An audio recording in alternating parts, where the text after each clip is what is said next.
Hi friends, இன்றைக்கி நம்ம நாட்டுக்கோழி குழம்பு செய்ய போகிறோம். மிளகா கொத்தமல்லியெல்லாம் வறுத்து அரைச்சி செய்ய போகிறோம். எப்படி செய்யலான்னு வாங்க பார்க்கலாம்.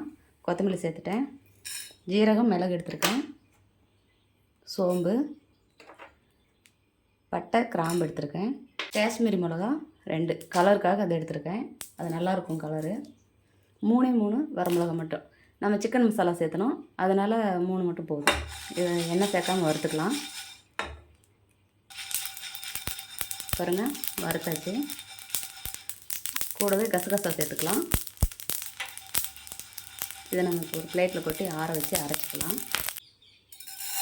1 ஸ்பூன் அரிசி சேர்த்துக்கலாம். புழுங்கல் அரிசி தான் எடுத்திருக்கேன், பச்சை அரிசியெல்லாம் சேர்க்க வேண்டாம். புழுங்கல் அரிசி தான் எடுத்திருக்கேன். இது நல்லாயிருக்கும். இப்போ நம்ம பொட்டுக்கடலை சேர்த்தோம் அப்படின்னா அது ஒரு மாதிரி இருக்கும். ஆனால் பொட்டுக்கடலை சேர்த்தோம்னா வளவளப்பாக இருக்கும். இது வந்து வளவளப்பாக இருக்காது. செஞ்சு பாருங்கள். இது நல்லா வறுத்தாச்சு.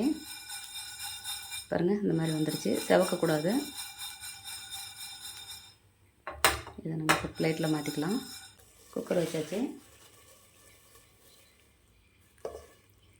சிக்கனை சேர்த்துக்கலாம்.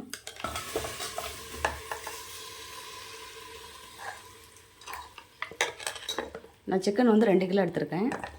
அதுக்கு தகுந்த மாதிரி தான் இப்போ நான் மசாலாலாம் சேர்க்குறேன். நீங்கள் எவ்வளோ எடுக்கிறீங்களோ அதுக்கு தகுந்த மாதிரி சேர்த்துக்கோங்க. நல்லா கட்டுக்கோழி, பெரிய கோழி.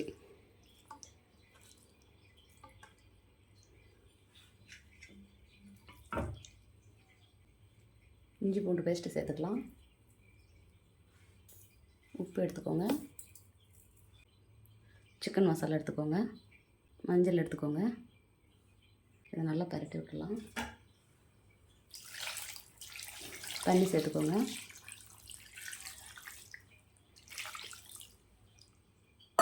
இந்த அளவுக்கு தண்ணி இருந்தால் போதும். கறி முழுகிற அளவுக்கு தண்ணி இருந்தால் போதும். இதை நல்லா கலந்து விட்ருங்க. அப்போ தான் உப்பு காரமெல்லாம் ஒன்றா கலந்து வேகும். கொஞ்சமாக இதில் எண்ணெய் சேர்த்துக்கோங்க.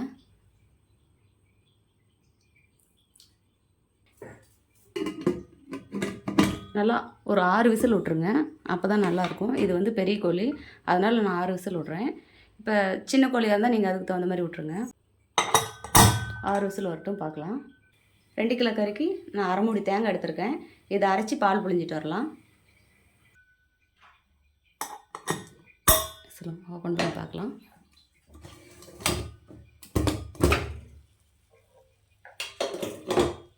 பாருங்கள், எவ்வளோ சாஃப்டாக வெந்திருக்குது. இதை நம்ம இப்போ தாளிச்சிக்கலாம். எண்ணெய் சேர்த்துக்கலாம். கடுகு, உளுத்தம் பருப்பு சேர்த்துக்கலாம்.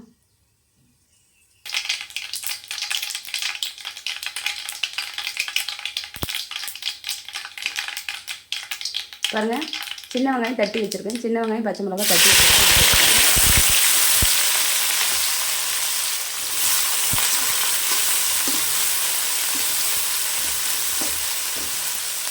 இது கூடவே இஞ்சி பூண்டு பேஸ்ட் சேர்த்துக்கலாம்.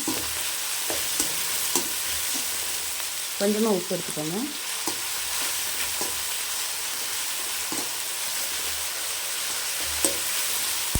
நல்லா இந்த பச்சை ஸ்மெல் போகிற வரைக்கும் நல்லா வதக்கி விடுங்க.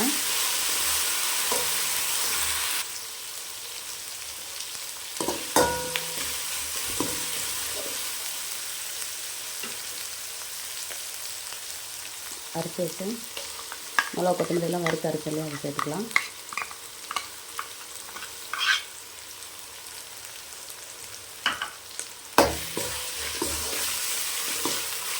கொஞ்சமாக சிக்கன் மசாலா சேர்த்துக்கலாம்.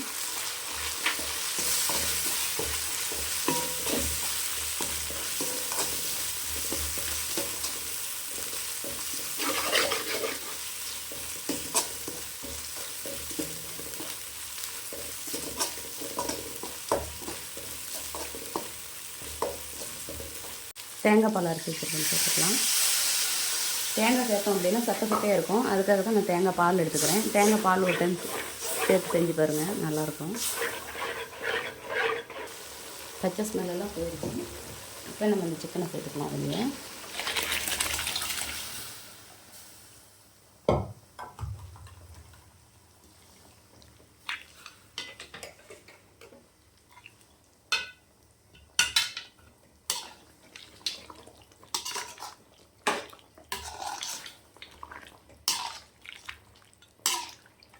இன்னும் கொஞ்சம் இந்த தண்ணி நல்லா சுண்டி வரட்டும். உப்பு காரமெல்லாம் கரெக்டாக பார்த்துக்கோங்க. கொத்தமல்லி தழை போட்டுக்கலாம். நாட்டுக்கோழி குழம்பு ரெடி ஆயிடுச்சு. இதே மாதிரி நீங்களும் உங்கள் வீட்டில் செஞ்சு பாருங்கள். செஞ்சு பார்த்துட்டு எப்படி இருக்குன்னு ஒரு கமெண்ட் பண்ணுங்கள், லைக் பண்ணுங்கள், ஷேர் பண்ணுங்கள், ஒரு சப்ஸ்கிரைப் பண்ணிடுங்க.